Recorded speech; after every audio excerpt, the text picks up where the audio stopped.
കോഴി, നമ്മുടെ special അങ്കക്കോഴി. Okay, അപ്പം നല്ലപോലെ കരിച്ചിട്ട് മഞ്ഞപ്പൊടി ഇട്ട് വൃത്തിയായി കഴുകിയിട്ട്. ഓക്കെ, അപ്പോൾ കോഴിയെ വൃത്തിയായി കട്ട് ചെയ്തിട്ട് കഴുകി വെച്ചിട്ടുണ്ട്. ഇതൊരു 2.5 കിലോ വരുന്നുണ്ട്. ഇറച്ചി മാത്രം 2.5 കിലോകളുണ്ട്. ഇനി ഇതിലേക്ക് വേണ്ട ഇൻഗ്രീഡിയൻസ് എന്താണെന്ന് ഞാൻ പറഞ്ഞുതരാം.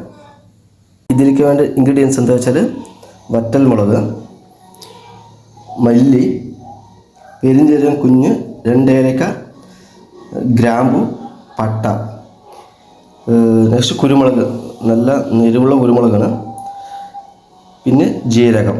ഇതാണ്. ഇതിന് നമ്മളെല്ലാം കൂടി പൊടിച്ചെടുക്കണം. അതുപോലെ ഒരു 6 പച്ചമുളക് എടുത്തിട്ടുണ്ട്, കുറച്ച് വെളുത്തുള്ളി, ചെറിയ ഉള്ളി, ഇഞ്ചി, ഒരു കുഞ്ഞ് തക്കാളി, ഒരു കുഞ്ഞ് സവാള. ഇതിൽ കൂടുതൽ നമ്മൾ സവാള കൂടുതൽ ഉപയോഗിക്കാൻ പറ്റില്ല. നാടൻ കോഴി പറയുമ്പോൾ അത് അങ്ങനെ തന്നെ വെക്കണം. സവാള ഇട്ട് മതിരിക്കും. അതുകൊണ്ട് നമ്മളത് ചെറിയ ഉള്ളിയും വെളുത്തുള്ളിയും കൂടുതലായിട്ട് യൂസ് ചെയ്യുന്നത്. ഇഞ്ചി ഒരു ചെറിയ പീസ്.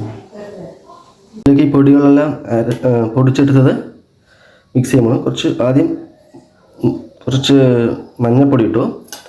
എന്നിട്ട് ഈ പൊടിച്ച് വെച്ച ഈ മുളക്, മല്ലി ഇതെല്ലാം അതിലിട്ട് കൊടുക്കുന്നുണ്ട്.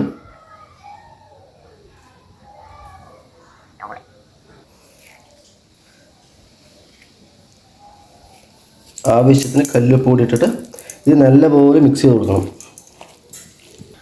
മിക്സ് ചെയ്തിട്ട് നമ്മൾ ഏകദേശം 1 മണിക്കൂർ നമ്മളത് ഇറച്ചിയിലേക്കെല്ലാം പിടിക്കാൻ വേണ്ടിയിട്ട് വെയിറ്റ് ചെയ്യണം.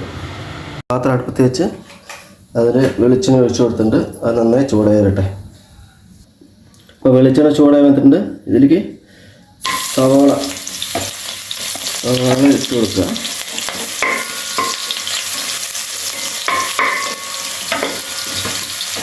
സിമ്മിൽ വെച്ചാൽ മതി. അതിനോട് പച്ചമുളക്, ആദ്യം സവാള, സെക്കൻഡ് പച്ചമുളക്.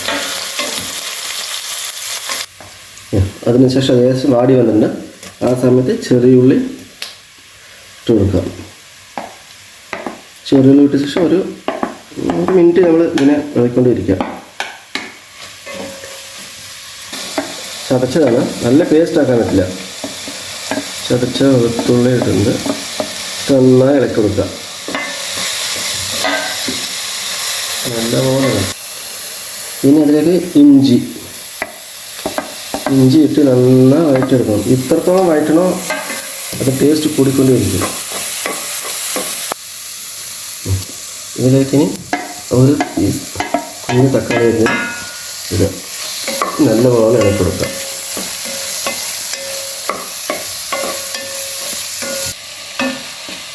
മല്ലിയില ഒരു 2 ലീഫ് ഇട്ടിട്ടുണ്ട്.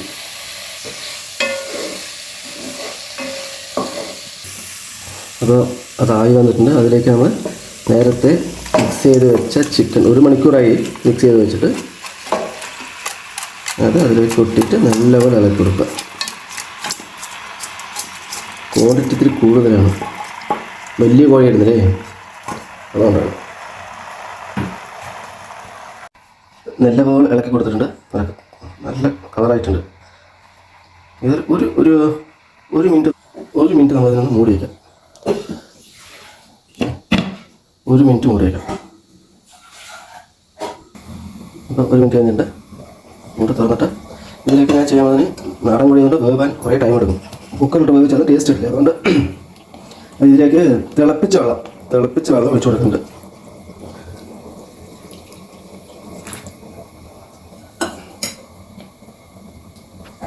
പ്രാവശ്യം മൂടി വെച്ചിട്ട് ഇനി കുറേ സമയം എടുക്കും. 1 മണിക്കൂർ ഏകദേശം എടുക്കും വേവാൻ. കറി വെന്തിട്ടുണ്ട്. അവസാനം മല്ലിയില ഇട്ടിട്ട് ഇനി നമുക്ക് ഇറക്കാം കേട്ടോ.